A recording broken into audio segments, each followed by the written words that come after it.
Hello everyone, welcome to the coding Gyan channel. आज के इस लेक्चर में हम डेटा टाइप्स के ऊपर बात करेंगे।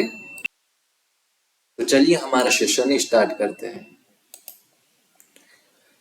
पहला डेटा टाइप हमारे पास होता है प्राइमरी, जिसे हम फंडामेंटल या बिल्ट इन डेटा टाइप भी कह सकते हैं। इसके अंदर इंटीजर डेटा टाइप होता है, जिसका यूज हम बिना डेसिमल वाली वैल्यूज को स्टोर करवाने के लिए करते हैं। जब हम इंट डेटा टाइप का यूज करते हैं तो मेमोरी में 4 बाइट उस वेरिएबल के लिए रिजर्व हो जाती है जिसका डेटा टाइप इंट है।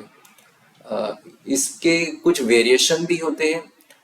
पहला वेरिएशन है शॉर्ट, जिसकी साइज 2 बाइट है। इसकी रेंज काफी कम होती है, यानी हम अगर किसी ऐसे प्रोग्राम को यूज कर रहे हैं या बना रहे हैं जिसमें इंटीजर की रेंज काफी कम है, तब हम शॉर्ट का यूज कर सकते हैं, जिससे हमारी मेमोरी की स्पेस को बचा सकते हैं। लॉन्ग का यूज हम तब करते हैं जब हमारा रेंज इंटीजर से ज्यादा हो, यानी लॉन्ग का यूज करके हम इंटीजर से ज्यादा रेंज को कवर कर सकते हैं, और ये भी सेम इंट के बराबर ही 4 बाइट मेमोरी ऑक्यूपाई करता है। और लॉन्ग का यूज हम तब करते हैं जब हमारी रेंज लॉन्ग की रेंज भी एग्जिट कर जाती है, यानी हम ज्यादा लार्जेस्ट वैल्यू पे अगर हम काम कर रहे हैं तो हम फिर लॉन्ग का यूज करते हैं, जो कि मेमोरी में 8 बाइट मेमोरी ऑक्यूपाई करती है। नेक्स्ट डेटा टाइप हमारा है फ्लोट। किसी फ्लोटिंग पॉइंट को ये रिप्रेजेंट करता है, यानी इसका यूज हम तब करते हैं जब हम किसी डेसिमल वाली वैल्यू को स्टोर करवाना चाहते हैं। ये मेमोरी में 4 बाइट स्पेस ऑक्यूपाई करता है।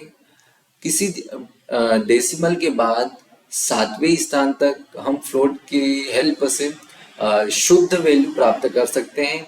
और अगर डबल की बात करें तो ये मेमोरी में 8 बाइट मेमोरी ऑक्यूपाई करता है। और सेम वही कॉन्सेप्ट है, इसमें डेसिमल के बाद 15th प्लेस तक हम एक्यूरेट वैल्यू प्राप्त कर सकते हैं। अगला डेटा टाइप हमारा होता है केर, जो कि किसी सिंगल कैरेक्टर को रिप्रेजेंट करने के लिए हम यूज करते हैं। ये मेमोरी में 1 बाइट मेमोरी ऑक्यूपाई करता है। इसे हम सिंगल पार्ट्स के अंदर अपने कैरेक्टर को लिख के रिप्रेजेंट करते हैं। अगर एडिशनल डेटा टाइप की हम बात करें तो हमारे पास होता है बूल। ये एक चेक मार्क की तरह होता है। नेक्स्ट हमारे पास है डिराइव्ड डेटा टाइप।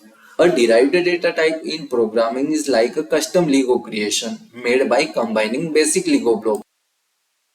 अगर सिंपल वर्ड में मैं कहूँ तो हम फंडामेंटल डेटा टाइप्स को किसी भी प्रकार से कस्टमाइज करके डिराइव्ड डेटा टाइप का यूज कर सकते हैं।